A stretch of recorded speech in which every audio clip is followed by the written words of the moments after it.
Hello friends, आज हम लोग पढ़ने वाले हैं ब्रह्मांड भूगोल, जो आपका बुक है महेश कुमार वर्णमाल की। इसमें से काफ़ी टॉपिक्स ऐसे हैं जो आपके पेपर के लिए बहुत ही इम्पोर्टेंट है। तो आज हम लोग देखने वाले हैं ब्रह्मांड।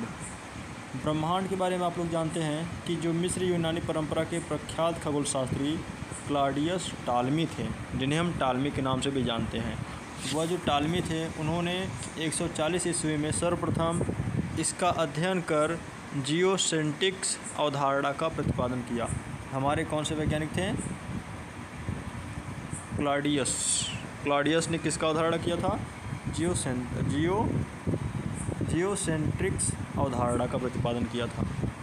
आगे हम लोग देखते हैं कि जो अवधारणा था, इसके अनुसार पृथ्वी जो है वह ब्रह्मांड के केंद्र में है और सूर्य व अन्य ग्रह इसकी परिक्रमा करते हैं। मतलब माना गया कि जो हमारा अर्थ है वह केंद्र में है और इसके इर्द गिर्द हमारे अन्य सभी ग्रह, उपग्रह और सूर्य, ये सारे क्या कर रहे हैं?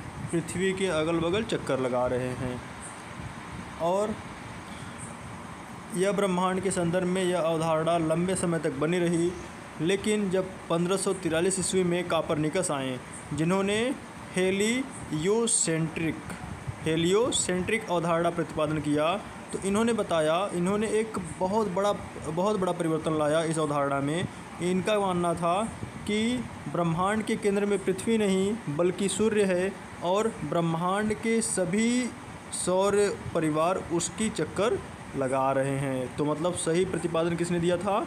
कापरनिकस ने। और टालमी का मानना था, जिन्होंने जियोसेंट्रिक्स अवधारणा प्रतिपादन किया था, उनका कहना था कि पृथ्वी केंद्र में है और वह सभी ग्रह उसके चक्कर लगा रहे हैं। लेकिन जब कापरनिकस आए 1543 ईस्वी में, तो उन्होंने हेलियोसेंट्रिक अवधारणा प्रतिपादन किया, जिसमें उन्होंने बताया कि कापरनिकस ने बताया कि जो पृथ्वी है वह केंद्र में नहीं है बल्कि केंद्र में कौन है?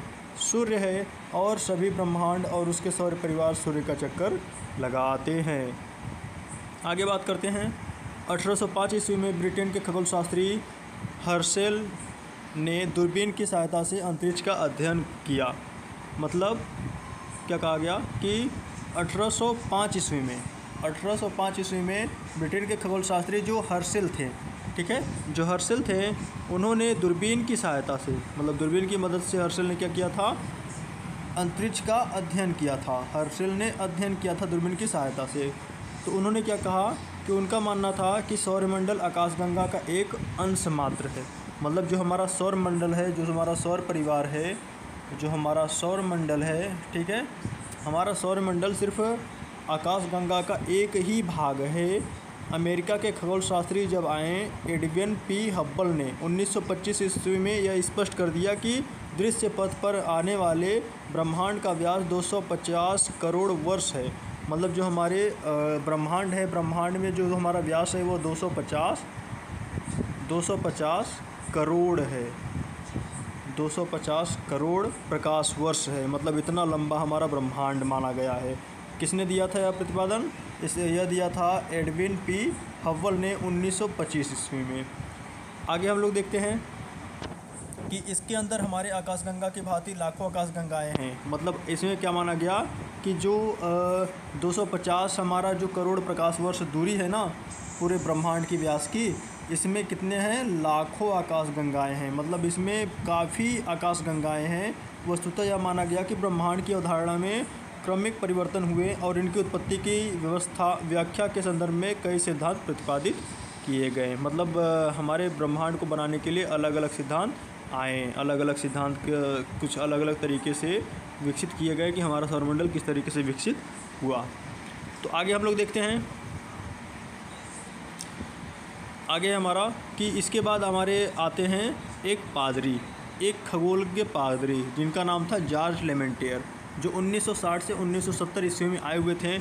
इनके अनुसार ब्रह्मांड लगभग 15 अरब वर्ष पूर्व तक विशालकाय अग्निपिंड था। मतलब इनका मानना था कि हमारा जो ब्रह्मांड था, जो हमारा यूनिवर्स था, वह क्या था? 15 अरब वर्ष तक क्या था? एक अग्निपिंड था, आग का गोला था, ठीक है, आग का गोला था।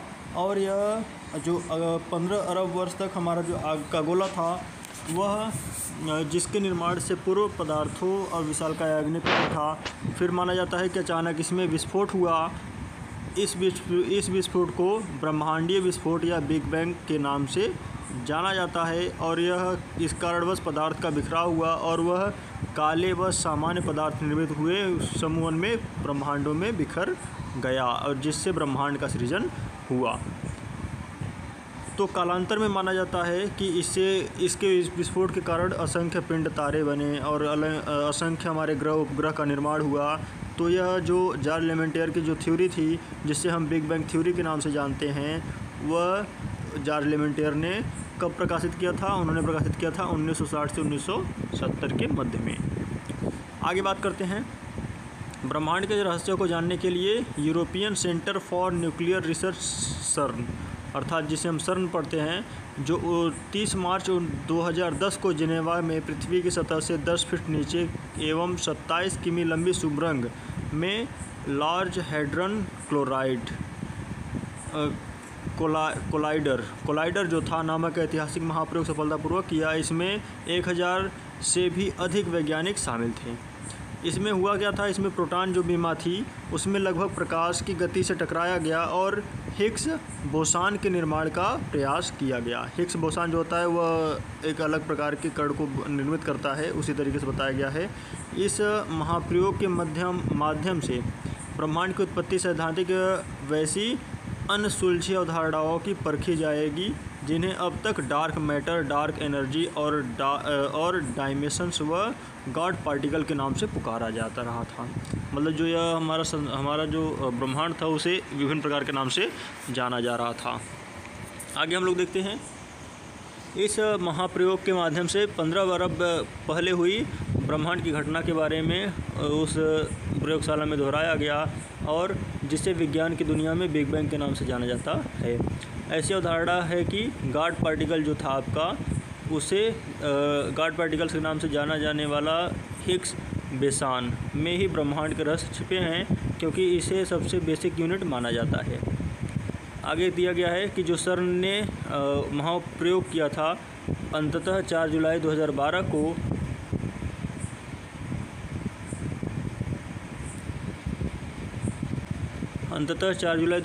को जो हिग्स बोसान से मिलता जुलता एक सब एटॉमिक पार्टिकल की खोज की गई, जिसमें यह जानने के विषय में महत्वपूर्ण उपलब्धि माना जा रहा है कि किस तरीके से ब्रह्मांड का रहस्य क्या है। 14 फरवरी 2013 को लार्ज हैड्रन कोलाइडर को बंद कर दिया गया था, परंतु इसे जून 2015 में पुनः प्रारंभ कर दिया गया। मतलब कहा गया कि 14 फरवरी 2013 को लार्ज हैड्रन जो कोलाइडर था जिसकी जांच की जा रही थी उसे बंद कर दिया गया था, लेकिन फिर से 2015 ईस्वी में इसको प्रारंभ कर दिया गया। मतलब इस पर फिर से शोध होना प्रारंभ हो गया है कि ब्रह्मांड की उत्पत्ति कैसे हुई है। ब्रह्मांड में अनुमानतः लगभग कहा जाता है कि 100 अरब आकाश गंगाएँ हैं, गैलेक्सीज हैं, जिसमें असंख्य तारे हैं। विशालकाय पुंज है, एक विशालकाय पुंज है जिसमें हम बल्ब और 3 घूर्णन भुजाएँ होती हैं। उसमें एक केंद्र होता है, केंद्र बल्ब होता है। ये तीनों घूर्णन भुजाएँ अपने तारों से निर्मित होती हैं। बल्ब आकाशगंगाएँ के केंद्र को कहा जाता है जहाँ तारों का संकेंद्रण सर्वस्थित होता है। ये ज़रा बहुत ही इम्पोर्टेंट है। प्रत्येक आकाशगंगाएँ में है उसमें लगभग 100 अरब तारे होते हैं। मतलब ये अनुमान लगाया गया है कि प्रत्येक जितने भी आकाशगंगाएँ हैं, जो 100 अरब आकाशगंगाएँ हैं, उसमें से प्रत्येक आकाशगंगा में 100 अरब तारे होते हैं। लीमन अल्फ़ा ब्लॉब्स अमीबा एवं आकार की एवं 20 करोड़ प्रकाश वर्ष चौड़ी विशालकाय आकाशगंगाएँ और गैसों का समूह होता है। और आगे इसमें इम्पॉर्टेंट है एंड्रोमेडा हमारी आकाशगंगाएँ के सबसे निकटतम आकाशगंगा है। मतलब एंड्रोमेडा जो है वह कहाँ है? हमारी आकाशगंगाएँ जिस पर हम लोग स्थित हैं, जिसे हम मिल्की वे कहते हैं, वहाँ से बहुत ही नज़दीक है, जो हमारे आकाशगंगा से लगभग 2.2 मिलियन प्रकाश वर्ष की दूरी पर स्थित है। मतलब हमारी आकाशगंगा जो है, हमारी आकाशगंगा से जो एंड्रोमेडा आकाशगंगा है उसकी दूरी 2.2 मिलियन प्रकाश वर्ष ही है। हमारी आकाशगंगा को मंदाकिनी अर्थात मंदाकिनी कह सकते हैं या मिल्की वे कह सकते हैं, जिसका आकार सर्पीला होता है। मतलब हमारी जो आकाशगंगा है वो उसका आकार कैसा है, आकृति कैसी है, सर्पीली है, सर्पिल है। आकाशगंगा में नए पुराने तारे सभी प्रकार के तारे सम्मिलित हैं। मतलब हमारे आकाशगंगा में विभिन्न प्रकार के तारों को देखा जा सकता है। एक मोस्ट इम्पॉर्टेंट बात आपको लोगों को बताना था कि जो ओरियन नेबुला है, ठीक है, हमारे आकाशगंगा का सबसे शीतल और चमकीले तारों का एक समूह है। मतलब ओरियन नेबुला क्या है, हमारे आकाशगंगा का सबसे शीतल और चमकीला तारों का समूह है। हमारी आकाशगंगा का व्यास 1 लाख प्रकाश वर्ष है, ठीक है। मतलब हमारी जो आकाशगंगाएं हैं उसका व्यास कितना है, 1 लाख प्रकाश वर्ष। सूर्य हमारे आकाशगंगा का सिर्फ एक तारा मात्र है। मतलब सूर्य को हम अपनी आकाशगंगा का एक तारा कह सकते हैं।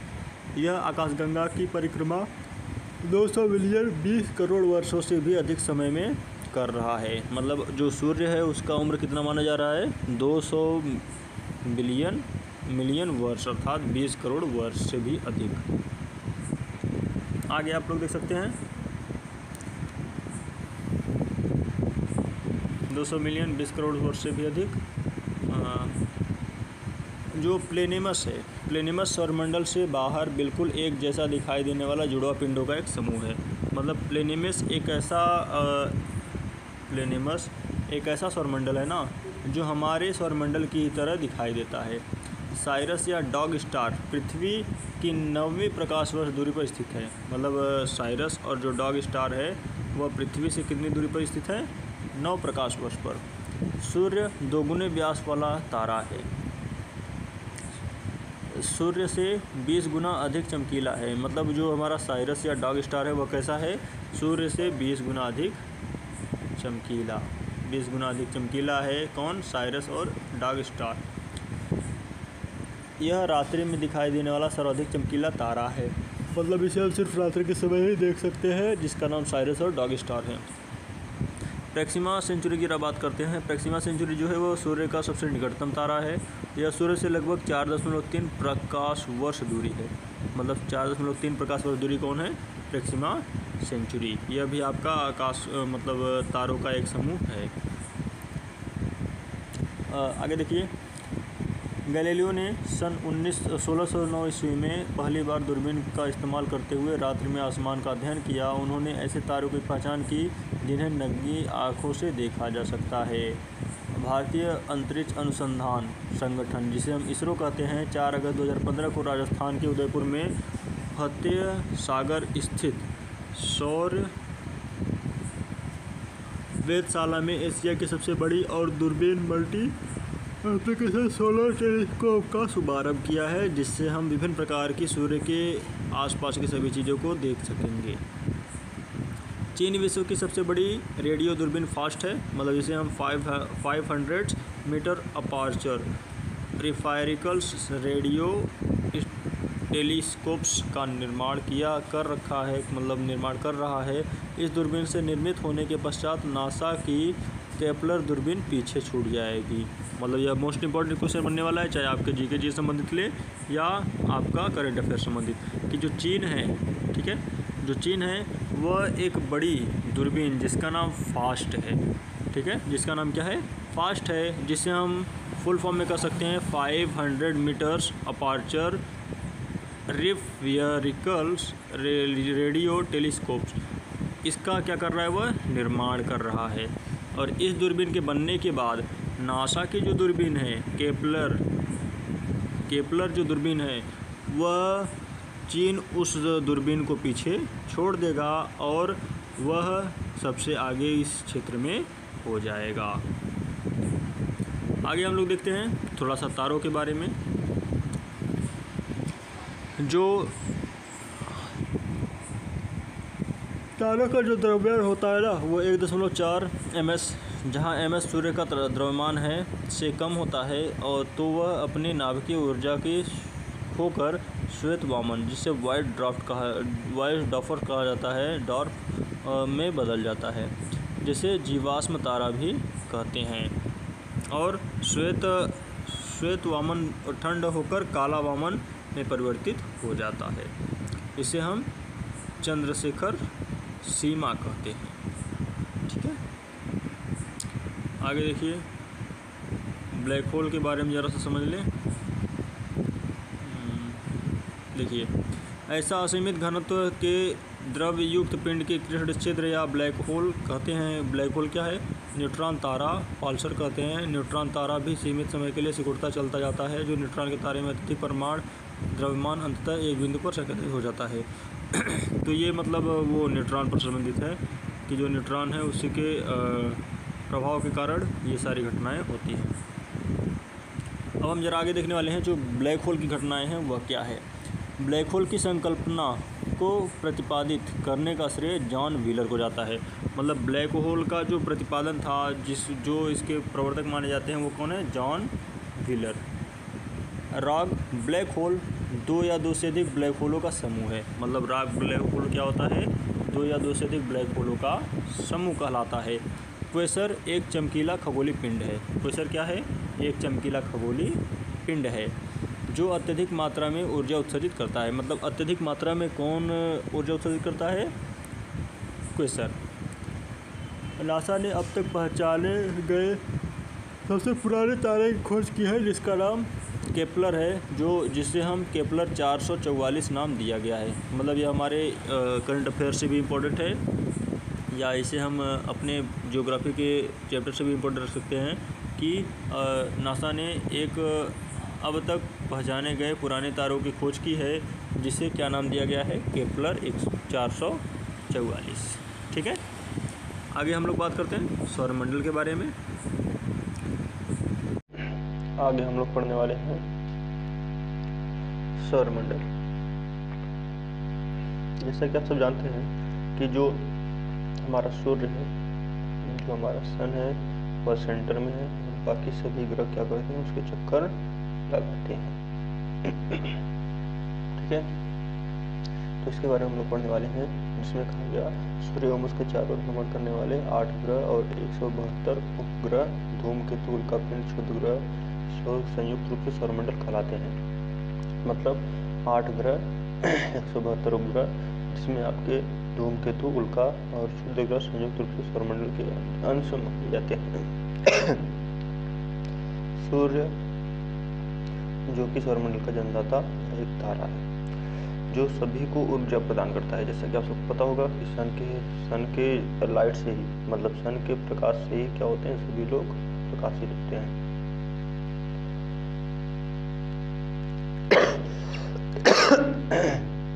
आगे देखिए, सूर्य की ऊर्जा का स्रोत जो है उसके केंद्र में जो हाइड्रोजन परमाणु का नाभिक संलयन होता है, उसके द्वारा सूर्य का जो ऊर्जा है वह बना रहता है। मतलब हाइड्रोजन परमाणु जो है उसका नाभिकीय संलयन द्वारा जो आपका हीलियम होता है, हीलियम पे बदलना, हाइड्रोजन परमाणु का जो आपका हाइड्रोजन परमाणु है उसका हाइड्रोजन परमाणु का नाभिकीय संलयन द्वारा हीमोग्लोबिन बदलना ही सूर्य की ऊर्जा का स्रोत है। तो सूर्य की ऊर्जा का स्रोत क्या है? हाइड्रोजन परमाणु का नाभिकीय संलयन द्वारा हीलियम में बदलना। आगे सूर्य की संरचना की बात कर लेते हैं। सूर्य का जो भाग हमें दिखाई देता है, ठीक है, उसे हम प्रकाश मंडल कहते हैं। प्रकाश मंडल को फोटोस्फीयर भी कहते हैं। ठीक है, सूर्य का जो भाग दिखाई देगा उसे क्या कहेंगे? प्रकाश मंडल। सूर्य का बातम भाग जो केवल सूर्य ग्रहण के समय दिखाई देता है उसे कोरोना कहा जाता है। मतलब सूर्य का वह भाग जो हमें ग्रहण के समय दिखाई दे वो क्या कहलाता है? कोरोना कहलाता है। और बात करते हैं सूर्य की आकर्षण शक्ति को पार कर अंतरिक्ष में चला जाता है, इसे सौर ज्वाला भी कहा जाता है। ठीक है, आगे बात करते हैं सौर ज्वाला जहाँ से निकलती है वहाँ काले धब्बे से दिखाई पड़ते हैं, इन्हें ही सौर कलंक कहते हैं। मतलब सन स्पॉट जो होते हैं, इन सौर ज्वाला को ही सन स्पॉट कहा जाता है। आगे देखिए, सूर्य के अपेक्षाकृत ठंडे भागों हैं जिनका तापमान 1500 डिग्री सेल्सियस है। मतलब जो आपका कोरोना होता है ना, जो आपका कोरोना होता है जिसे हम सौरज्वाला या सौर धब्बा जो दिखाई देता है उसे हम सौर कलंक सनस्पॉट के नाम से जानते हैं। और जिसका तापमान कितना होता है सनस्पॉट का 1500 डिग्री सेल्सियस। एक चीज़ आपको बताना था कि जब उसका उत्तरी ध्रुव पर जब उसका प्रकाश गिरता है, ठीक है, तो उसे हम अरोरा बोरियालिस, और दक्षिण ध्रुव पर जब गिरता है उसे हम अरोरा ऑस्ट्रियालिस के नाम से जानते हैं। मतलब यदि सूर्य का जो प्रकाश है यदि उत्तरी ध्रुव पर गिरेगा तो उसे हम क्या कहेंगे, अरोरा बोरियालिस, और यदि दक्षिण ध्रुव पर गिरेगा तो अरोरा ऑस्ट्रियालिस। ठीक है, आगे देखिए इनके बिगड़ने की प्रक्रिया औसतन 11 वर्ष में पूरी होती है। मतलब जो सनस्पॉट है वह 11 वर्ष में एक बार बिगड़ता है। सनस्पॉट साइकिल जिसे कहते हैं, सौर कलंक चक्र।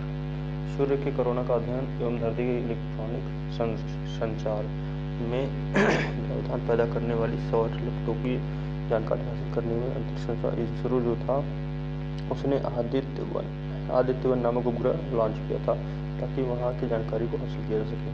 इसका प्रक्षेपण 17/2020 में किया गया था। ठीक है, सूर्य से संबंधित जानकारी जुटाने के लिए इसरो ने क्या किया था, 2017 से 20 के बीच में आदित्य 1 उपग्रह नामक लॉन्च किया। आदित्य 1 जो था वह उपग्रह सोलर कोरोनोग्राफी यंत्र की मदद से सूर्य के भाग का अध्ययन करेगा। ठीक है, आगे हम लोग देखते हैं कुछ इम्पोर्टेंट फैक्ट्स जिसमें सूर्य से संबंधित विशिष्ट तथ्य हैं, जैसे कि आप सब लोग यहाँ देख सकते हैं।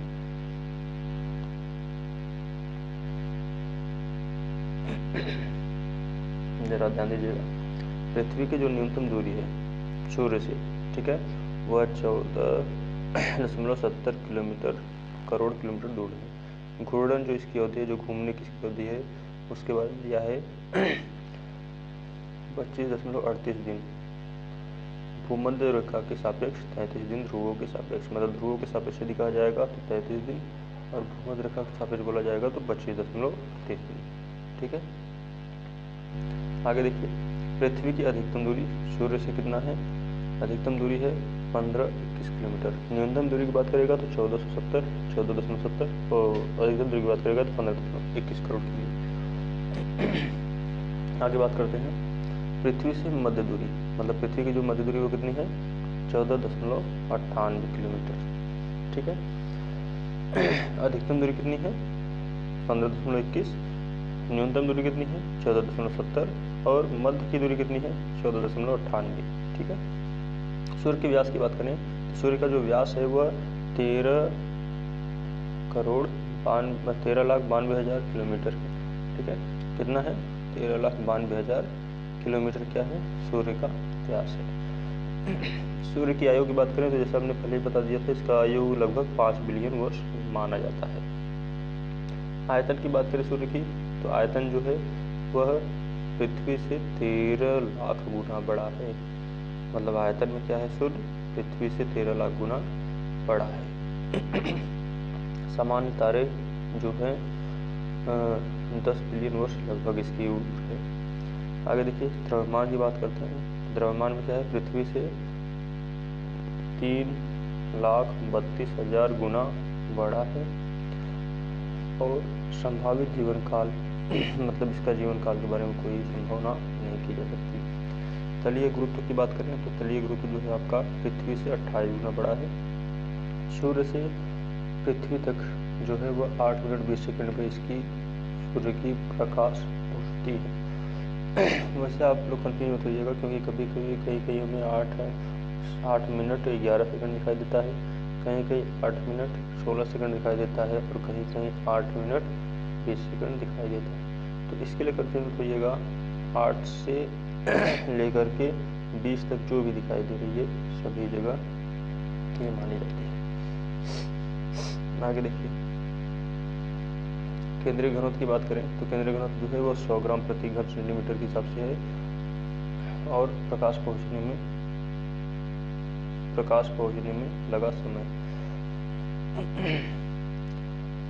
आगे देखिए, रासायनिक संगठन की बात करें तो रासायनिक संगठन जो है आपका वो हाइड्रोजन 71% होता है, हीलियम 26.5% होता है, और जो अन्य तत्व है वो 2.5% होता है। मतलब हाइड्रोजन की बात करें तो हाइड्रोजन एक सबसे ज़्यादा होता है, उसके बाद हीलियम होती है, फिर उसके बाद अन्य तत्व होते हैं। फोटोस्फीयर ताप की बात करें तो 6000 डिग्री सेल्सियस होता है। ठीक है, कितना होता है? 6000 डिग्री सेल्सियस। और इसकी सूर्य के प्रकाश की चाल की बात करें तो सूर्य का प्रकाश का चाल कितना होता है? 3 × 10⁵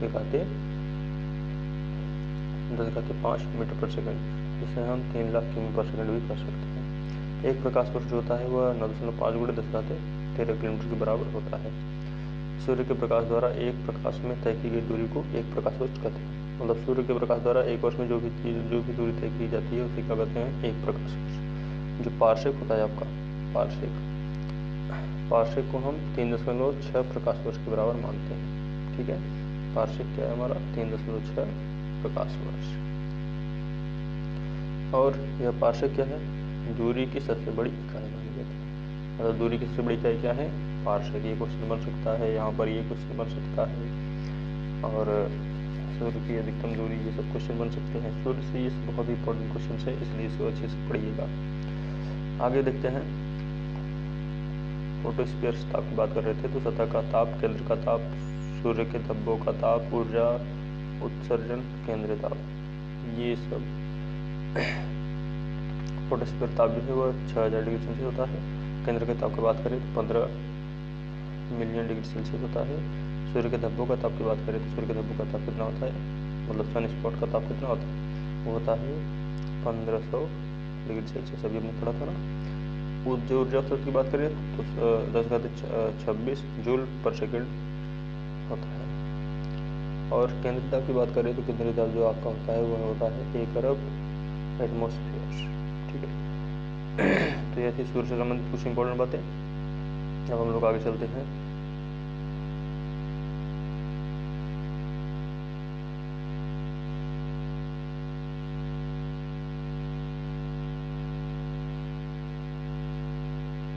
सूर्य से महत्वपूर्ण बातें हो गई। अब हम लोग आगे ग्रहों की बात करते हैं। ग्रह हम लोग जानते हैं ना, ग्रह की बात की जाए तो सबसे पहले किसका नाम आता है? मरक्यूरी, बुध का। तो जो आपका बुध ग्रह है जिसे हम मरक्यूरी कहते हैं, जो बुध ग्रह है जिसे मरक्यूरी कहते हैं, बुध ग्रह जो होता है सूर्य का सबसे निकटतम ग्रह कहलाता है। ठीक है, सूर्य का सबसे निकटतम ग्रह है और सौरमंडल का सबसे छोटा ग्रह। मतलब सौरमंडल का सबसे छोटा ग्रह कौन है? बुध है। और सूर्य का सबसे निकटतम ग्रह कौन है? बुध है। यह 88 दिन में सूर्य के चक्कर पूरा कर लेता है। ठीक है, सूर्य के चक्कर को क्या करता है? 88 दिन में पूरा कर लेता है। और सूर्य और पृथ्वी के बीच में होने के कारण बुध और शुक्र को अंतर्ग्रह भी कहा जाता है। मतलब बुध और शुक्र जो है वो क्या है? पृथ्वी के बीच में है, पृथ्वी और सूर्य के, तो इसे क्या कहा जाता है? अंतर्ग्रह। अंतर्ग्रह मतलब इंटीरियर प्लैनेट। अब देखिए जरा, जो बुध है ना वहाँ पर वायुमंडल का क्या है? अभाव है। बुध पर क्या है? वायुमंडल का अभाव है। और वायुमंडल का अभाव होने के कारण बुध पर जीवन संभव नहीं है, क्योंकि आप लोग जानते हैं अच्छे से जीवन संभव वहीं पर है जहाँ पर वायुमंडल का अभाव नहीं है। और यहाँ एक टॉपिक और है कि यह दिन अति गर्म होता है और रातें जो होती हैं यहाँ की बर्फीली होती है। मतलब इसका ताप बहुत ज़्यादा कम बेसी होता रहता है, जिस कारण इस जीवन वहाँ संभव नहीं है। यदि इसके तापांतर की बात करें तो जो दिन है, दिन में तकरीबन 560 डिग्री सेल्सियस होता है। ठीक है, मतलब सबसे अधिक तापमान कहाँ होता है? बुध ग्रह पर। बुध का एक दिन पृथ्वी के 90 दिन के बराबर होता है। मतलब यदि बुध पे हम एक दिन बिता लिए तो पृथ्वी में कितना दिन होगा? 90 दिन के बराबर होगा। जरा ये टॉपिक इम्पोर्टेंट है कि अगर हम पृथ्वी पर चले गए, पृथ्वी से बुध पर चले गए और वहाँ हमने एक दिन बिता लिया तो पृथ्वी के कुल कितने दिन के बराबर होगा? तो कुल 90 दिन के बराबर होगा। आगे हम लोग देखते हैं। उससे पहले जरा ये सौरमंडल का चित्र देख लीजिए।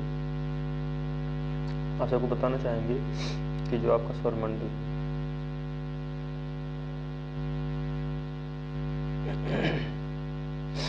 जो जो आपका सौरमंडल है। जरा इसके बारे में समझिए। ये हमारा सूर्य हो गया। सूर्य के सबसे नज़दीकी ग्रह क्या है? बुध है। फिर उसके बगल में कौन है? शुक्र है। फिर उसके बगल में कौन है? पृथ्वी है। फिर उसके बगल में कौन है? मंगल है। मंगल के बाद यही जो बीच का स्थान होता है, यहीं आपके सीरिस और क्षुद्र ग्रह पाए जाते हैं। मतलब मंगल और ये हमारा बृहस्पति है। मंगल और बृहस्पति के बीच में ही उल्का पिंड, क्षुद्र ग्रह, धूमकेतु सभी पाए जाते हैं, मतलब इसी इलाके में। ठीक है, और आगे बात करते हैं हम लोग।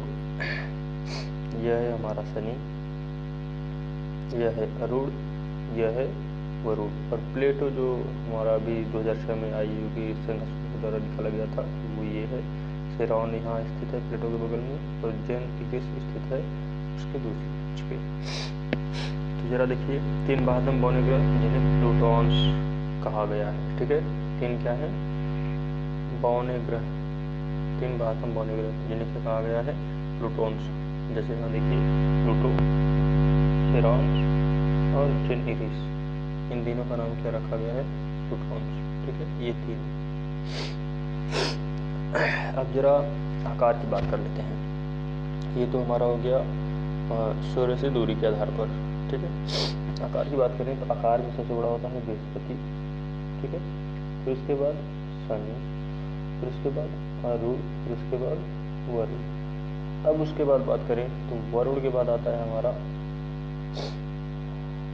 शुक्र, पृथ्वी, मंगल, बुध।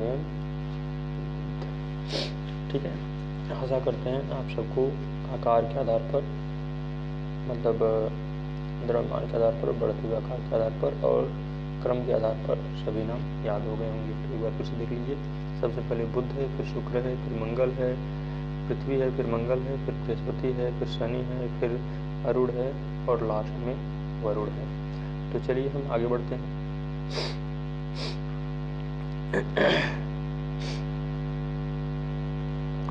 आगे बात करते हैं जो इसका परिणाम होता है बुध ग्रह की। बुध ग्रह का जो परिणाम होता है वह पृथ्वी का 18वां भाग होता है। ठीक है, मतलब पृथ्वी पर यदि एक भाग है तो यहाँ जाकर कितना हो जाएगा? उसका 18 भाग बढ़ जाएगा। कितना बढ़ जाएगा? 18। बुध के सबसे पास गुजरने वाली कृत्रिम उपग्रह क्या है जो मानव ने बनाया है? उसका नाम क्या है? मेरिनर 10। क्या नाम है? मेरिनर 10। मेरिनर 10, जिसके द्वारा लिए गए चित्रों से पता चला है कि इसकी सतह पर पर्वत, क्रेटर और मैदान है। मतलब क्या है वहाँ बुध पर? पर्वत, क्रेटर और मैदान। बुध का कोई भी उपग्रह नहीं है। ये पॉइंट करने वाली बात है कि बुध का कोई भी उपग्रह नहीं है। कोई उपग्रह नहीं है, बुध का कोई भी उपग्रह नहीं है। आगे देखिए, नासा द्वारा वर्ष 2004 में बुध ग्रह के लिए भेजा गया मानव रहित अंतरिक्ष यान, जिसे मैसेंजर कहते हैं। ठीक है, क्या कहते हैं? मैसेंजर। ये 30 अप्रैल 2015 ईस्वी को 30 अप्रैल 2015 ईस्वी को बुध ग्रह की सतह के टकराकर नष्ट हो गया। ठीक है, जो बुध के पता लगाने के लिए भेजा गया था, तो वह 30 अप्रैल 2015 को बुध ग्रह की सतह से टकराकर क्या हो गया? नष्ट हो गया। आगे हम बात करते हैं शुक्र के बारे में। जैसा कि आप लोग देख सकते हैं, शुक्र वेनस यह सूर्य से निकटतम दूसरा ग्रह है। ठीक है, सूर्य की परिक्रमा 225 दिन में करता है। 225 दिन में क्या करता है? सूर्य की परिक्रमा। सूर्य की परिक्रमा 225 दिन में। जरा इसमें एक पॉइंट करने वाली बात है कि यह सभी ग्रहों के सामान्य दिशा के विपरीत सूर्य की पूर्व से पश्चिम की ओर दिशा में परिक्रमा करते हैं। मतलब सभी ग्रह यदि ऐसे चलते हैं इस तरीके से, तो ये इस तरीके से चलेगा, उल्टा, विपरीत। ठीक है, आगे देखिए। आगे हम लोग बात करते हैं जो आपका शुक्र है, वो पृथ्वी का सबसे क्या है? नजदीकी ग्रह है। ठीक है, सूर्य व चंद्रमा के बाद सबसे चमकीला ग्रह कौन है? शुक्र ही है। सूर्य व चंद्रमा के बाद सबसे चमकीला ग्रह क्या दिखाई पड़ता है? सूर्य। इसे शुक्र को ही क्या कहते हैं, साज का तारा या भोर का तारा के नाम से भी जाना जाता है। और इसको हम पृथ्वी की बहन के नाम से जानते हैं। ठीक है, क्यों बहन के नाम से जानते हैं, क्या आप ये जानते हैं? देखिए, जो आकार है इसका और इसका जो द्रव्यमान है पृथ्वी से थोड़ा ही कम होने के कारण, मतलब सेम टू सेम पृथ्वी की तरह है, इसीलिए क्या कहते हैं इसे पृथ्वी की बहन। वायुमंडल में कार्बन डाइऑक्साइड जो है यहाँ पर सबसे ज़्यादा पाया जाता है, 95%, मतलब 90 से 95% क्या है, यहाँ कार्बन डाइऑक्साइड ही पाई जाती है। और इस कारणवश यहाँ प्रेशर कुकर की दशा जो होती है ना, वह उत्पन्न होता है। बुध के समान इसका कोई उपग्रह नहीं है। ठीक है, आगे बात करते हैं पृथ्वी अर्थ। पृथ्वी जो है यह क्रम में तीसरा बड़ा ग्रह है, तीसरा क्रम में आकार की दृष्टि से 5वां स्थान रखता है। मतलब पृथ्वी आकार के स्थान से 5वां है और वैसे कैसा है, तीसरा है। आगे देखिए, यह जो शुक्र और मंगल ग्रह के बीच स्थित है, मतलब शुक्र और मंगल ग्रह के क्या है, बीच में स्थित है। यह अपने अक्षांश पर पश्चिम से पूर्व की ओर भ्रमण करता है। जैसा कि आप लोग यह देख सकते हैं, जो आपका मैप है, मैप में ये हमारा सूर्य हो गया, बुध, शुक्र, पृथ्वी और मंगल। पृथ्वी की स्थिति क्या है, शुक्र और मंगल के बीच में। यही मंगल के बाद हमारे सभी क्षुद्र ग्रह आ जाते हैं। जितने भी क्षुद्र ग्रह हमारे यहाँ कहाँ हैं, मंगल और बृहस्पति के बीच में। ये हमारा शनि है, ये हमारा अरुण है, ये वरुण है। और ये हमारे 3 क्या हैं, इसे हम प्लूटॉन्स कहते हैं। क्या कहते हैं, प्लूटॉन्स। ये प्लूटॉन्स क्या है, आप लोग जानते हैं, 3 बातम बौने ग्रह हैं जिन्हें हम प्लूटॉन्स कहते हैं। तो ये क्या है, ये सब बौने ग्रह हैं, बातम, बारी, इन्हें क्या कहेंगे, हम प्लूटॉन्स कहेंगे। जिनमें से आपका प्लूटो, सेरॉन, चेना, इरिस मौजूद है। अब जरा आकार के आधार पर, उससे पहले हम लोग स्थिति के आधार पर देख लेते हैं कि कौन पहले है।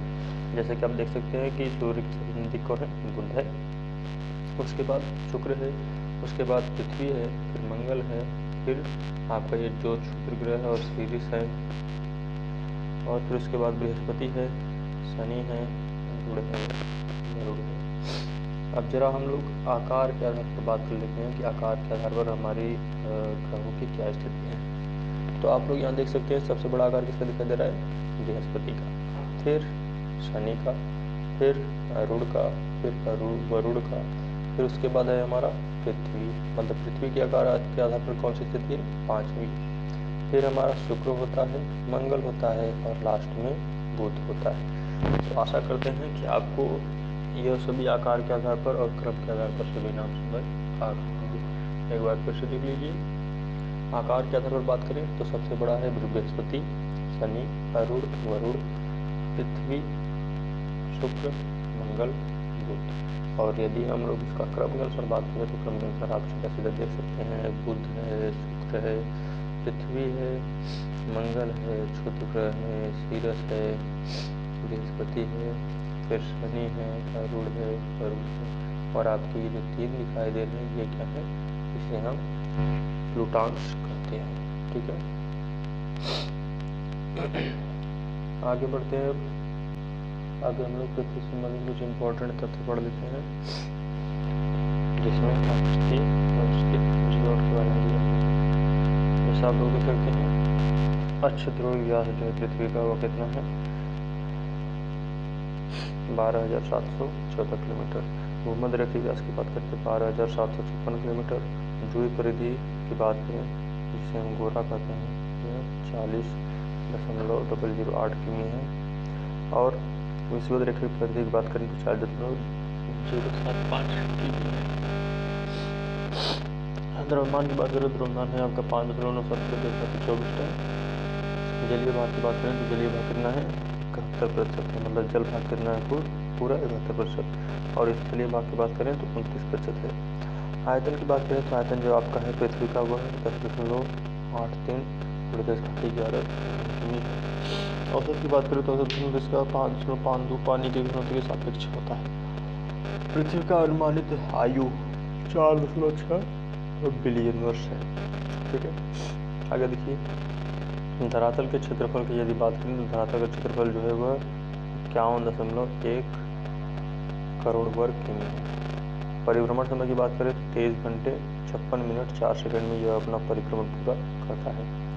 सूर्य की परिक्रमण समय जो है वह 365 दिन 5 घंटे और 48 मिनट और 46 सेकंड।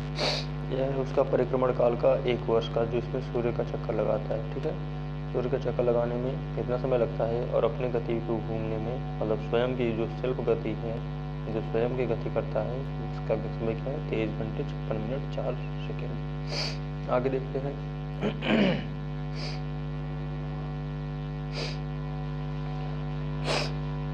परिक्रमण काल की बात करते हैं। परिक्रमण वेग है वह 29.8 किलोमीटर पर सेकंड के हिसाब से वो चलता है।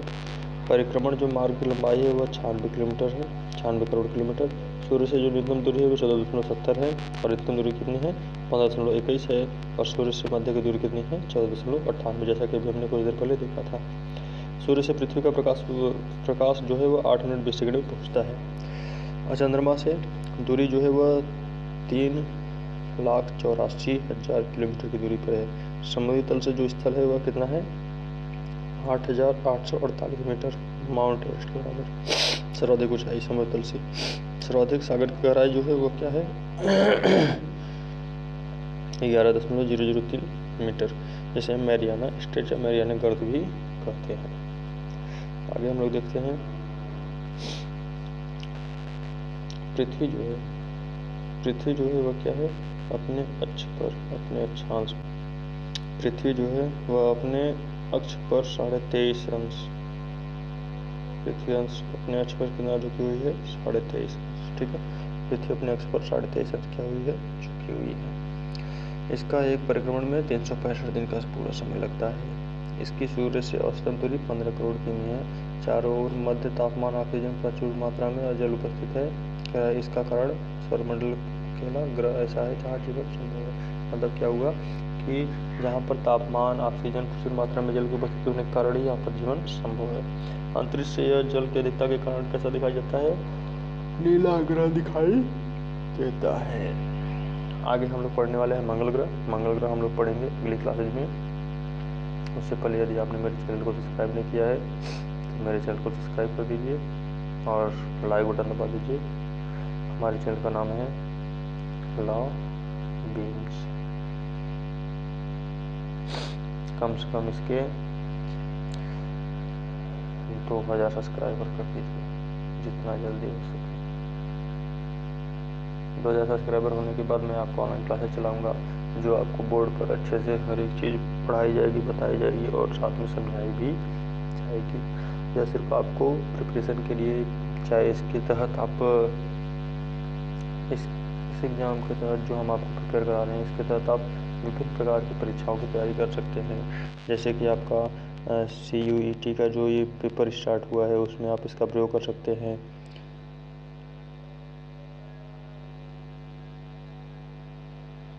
आप इसका प्रयोग CUET के एग्ज़ाम में कर सकते हैं, PCSJ के एग्ज़ाम में कर सकते हैं, साथ में आप UPSC के एग्ज़ाम में इसका प्रयोग कर सकते हैं, SI के एग्ज़ाम में इसका प्रयोग कर सकते हैं और ऐसे विभिन्न प्रकार के कंपटीशन एग्ज़ाम में आप भूगोल के पार्ट पढ़ाए गए विभिन्न प्रकार के चैप्टर का उसमें अध्ययन कर सकते हैं। यदि आप इसके लिए इच्छुक हैं तो हमारे चैनल को लाइक करिए, सब्सक्राइब करिए। आपको किसी भी प्रकार की पेबल नहीं चार्जेज हैं, आपको बस हमारे क्लास को विजिट करना है, देखना है और अच्छे से समझना है और उसके साथ में आप अपने नोट्स को तैयार करते रहिए ताकि एग्ज़ाम आते समय बस आपको उसे रिवाइज ही करना पड़े। इसलिए मैंने अपने बुक पर पहले से हाईलाइटेड करके रखा है ताकि आपको कोई सी प्रकार की परेशानी ना हो। तो आज के लिए इतना ही, अलविदा चाहता हूँ। आप सब मेरे साथ इतने समय तक बने रहें उसके लिए बहुत बहुत धन्यवाद। अलविदा, टाटा। हमारे चैनल को लाइक और सब्सक्राइब कर दीजिए ताकि हमारे चैनल के नोटिफिकेशन आपको सबसे पहले मिले। Thank you.